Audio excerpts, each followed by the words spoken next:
전자기술의 발달로 생활 전반이 편리해졌고 금융거래 역시 편리해졌다. 이제는 스마트폰 하나로 은행에서 해야 할 업무를 쉽게 처리하고 있으며 심지어 대출까지 간편하게 받는 등 모든 절차가 간소화되었다. 또한 결제 수단도 스마트폰에 저장해서 이용할 수 있게 되었고 소액 결제처럼 당장 지불할 금액이 없어도 쉽게 결제할 수 있게 되기도 했다. 소액 결제는 개인당 최대 100만 원까지 이용할 수 있는 것으로 신용카드와 비슷한 개념으로 사용한 금액이 다음 달 요금으로 청구된다. 이런 소액 결제는 현금화해서 급할 때 이용할 수 있는데 정보 이용료 핸드폰 소액 결제 현금화는 소액 결제로 구매할 수 없는 물건을 사야 할 때나 공과금, 경조사 부조를 내야 할 때 등 급한 상황에 활용할 수 있다. 본인의 소액 결제 한도 내에서 현금으로 바꿀 수 있으며 모바일 상품권, 게임 아이템, 유료 콘텐츠 등을 구매한 후 현금으로 바꿔주는 업체에 매도해서 현금을 받게 된다. 이런 과정은 10분도 채 걸리지 않을 정도로 간편하게 많은 사람이 이용하고 있다. 다만 휴대폰으로 소액 결제 현금과 서비스를 이용하다가 금융 사기를 당할 수 있어 조심해야 한다. 불법으로 운영하는 업체에서는 해킹을 위해 어떤 앱을 설치하게 하거나 링크로 유도해 스마트폰 내 정보를 빼내기도 하고 개인 정보를 무리하게 요구해 보이스피싱 등에 이용하기도 한다. 이런 피해를 방지하려면 사업자 등록증 유무를 확인해야 하며 이용 후기도 참고해야 한다. 현재도 이용하는 사람이 많은지 확인하면서 리뷰가 꾸준히 올라오는지도 알아보고 큰 문제 없이 많은 이들이 현금화 서비스를 신청하는 곳을 선택하는 게 중요하다. 용티켓 관계자는 요즘에는 해킹, 개인정보 유출 수법이 교묘해지고 있어서 신중하게 생각하고 진행해야 한다. 알 수 없는 앱, 링크를 보내주는 곳은 의심하는 게 좋고 정식으로 등록되어 운영되는 곳 위주로 찾아 비교한 후 결정해야 하겠다고 전했다. 극심한 불황 속 긴급 생활자금을 마련하기 위해 소액결제연금과 서비스를 이용하는 사람들이 부쩍 늘어났다. 소액결제연금과는 휴대전화만 있다면 남녀노소 누구나 이용할 수 있으며 대출을 이용할 수 없을 만큼 신용도가 낮거나 소득이 일정하지 않은 사람도 쓸 수 있는 현금 마련 방안이다. 소액결제를 활용해 구입한 아이템을 전문 업체에 판매한 후 그 대금을 지급받는 방식이기 때문에 당장 통장에 돈이 없어도 현금을 마련할 수 있다. 때문에 항상 용돈이 부족한 대학생부터 갑자기 생활비가 필요해진 주부, 사회초년생, 영업자금을 마련해야 하는 사업주 등 다양한 사람들이 소액결제연금화를 이용한다. 휴대폰만 있으면 간단한 본인 인증 절차를 거쳐 거래를 진행할 수 있으며 약 10분이면 거래가 완료되기에 야간에도 손쉽게 쓸 수 있다. 매달 100만 원까지 정보 이용료 결제를 할 수 있으며 다음 달 통신비와 함께 청구되므로 결제일까지 시일을 벌 수 있다는 점도 매력적이다. 하지만 편리하다는 이유로 소액결제연금화를 무분별하게 사용할 경우 감당하기 어려운 수준의 결제 대금을 받아볼 수 있어 주의해야 한다. 특히 금전 감각이 부족한 학생들은 조금씩 결제했다가 막상 청구서를 받아보고 놀라는 경우가 적지 않다. 가랑비에 옷 젖는 줄 모르듯 합쳐보니 많은 금액이 되는 것이다. 주위의 도움을 받아 통신비를 제때 납부하면 다행이지만 만일 통신 비용을 연체하게 되면 하루만 연체해도 한 달 수준의 연체료가 부과되어 부담이 더욱 커지게 된다.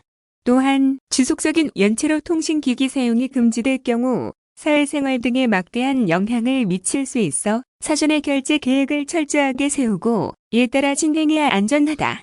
또한 일부 불법 업체가 정식 거래에 필요하지 않은 개인정보를 요구하거나 악성 코드 설치를 유도해 스미싱 등 금융사기 범죄를 저지르기도 하기 때문에 각별한 주의가 필요하다. 출처가 불분명한 URL을 보내거나 정식 마켓이 아닌 곳에서 어플을 다운받도록 유도한다면 즉시 거래 과정을 중단하고 개인정보 보호에 앞장서야 한다. 만일 소액결제를 활용하는 부모라면 미성년자 자녀가 자신의 스마트폰을 이용하지 못하도록 해야 한다. 게임 아이템을 구매하거나 소액결제연금화로 용돈을 마련하려는 아이들이 부모 명의의 스마트폰으로 거래를 진행할 경우 추후 구제를 받기 힘들기 때문이다. 미리 소액결제 비밀번호를 설정해 놓거나 필요한 때에만 소액결제 한도를 높여 소액결제 현금화를 진행한다면 더욱 안정한 거래 환경을 조성할 수 있다. 매년 꾸준히 스마트폰 보급이 늘어남에 따라 2010년대 이후 국내 통신사에 등록된 휴대폰의 숫자 또한 6천만 대를 넘어서게 되었다. 각 통신사에서는 휴대폰 연락처마다 일정한 신용거래 한도를 부여해 이를 활용할 수가 있는데 과거 스마트폰, 앱 서비스 결제나 통신사 부가 서비스 등 한정적인 목적으로만 활용이 가능했던 결제 가능 범위가 더욱 늘어나게 되면서 오늘날에는 가상화폐 충전 및 결제, 편의점 이용 그리고 신용카드와 같이 일반적인 신용거래가 가능한 범위까지 더욱 다양하게 활용할 수 있게 제도가 개선되고 있다. 대행사를 통해서 알아볼 수 있는 현금 전환 신청 또한 그중 하나로 납부 기한이 되어 연체가 우려되거나 급히 필요한 소액의 생활자금을 마련하는 방법으로 신용카드 현금화 등의 방식이 활용되고 있다. 결제 과정에서 선택할 수 있는 수단은 신용카드 이외에도 휴대폰 정보 이용료나 구글 플레이 스토어 결제, 온라인 상품권 현금화 등의 방식이 있는데 이것은 대행사마다 조금씩 다르며 수수료 측면에서도 약간씩 다를 수가 있다. 신용카드 현금화 등 신용거래 수단을 활용하게 될 경우 거래가 가능한 한도 안에서 현금화할 금액을 정해 결제가 이루어진다. 전체 과정은 상담사와 직접 연락을 주고받는 방식으로 이러한 서비스를 처음 이용하는 고객도 한 단계씩 자세한 안내를 받을 수가 있다. 상담 진행 후 거래 완료가 이루어지기까지 약 10분에서 15분 정도 소요되는데 하루 안에 바로 필요한 소액 현금이나 생활자금을 마련할 수 있는 점도 신용 확인 등 금융권을 이용하는 방식과 차이점이다. 다만 은행 등 금융권을 활용한 절차는 수백만 원 단위 이상의 많은 자금을 마련할 수 있어 개인이 필요한 용도에 따라 다양한 항목으로 지출을 할 수가 있으며 상환기간도 연 단위로 이루어지지만 통신사 정보 이용료 기반의 소액결제 현금 정환 방식은 다음 달 이용대금 항목으로 결제 대금을 다시 지불해야 하는 만큼 이러한 특성을 고려해 신중히 서비스를 이용하는 것이 바람직하다. 최근 소상공인 등 많은 이들이 코로나19의 영향으로 경제적 불황을 겪고 있으며 개인 및 법인 사업자 및 직장인들은 매출은 떨어지고 월세 및 생활비 등의 부족으로 은행권 대출을 알아보는 등 곤란을 겪고 있는 이들이 크게 증가하고 있다. 정보 이용료 현금화 서비스는 본인이 소지하고 있는 신용카드와 휴대폰으로 결제 한도 내에서 결제 현금화가 가능한 시스템으로 은행권 대출처럼 신용등급의 영향을 받지 않으며 비교적 간단하게 본인 인증만으로 정보 이용료 현금화가 가능해 이용자가 급증하는 추세이다.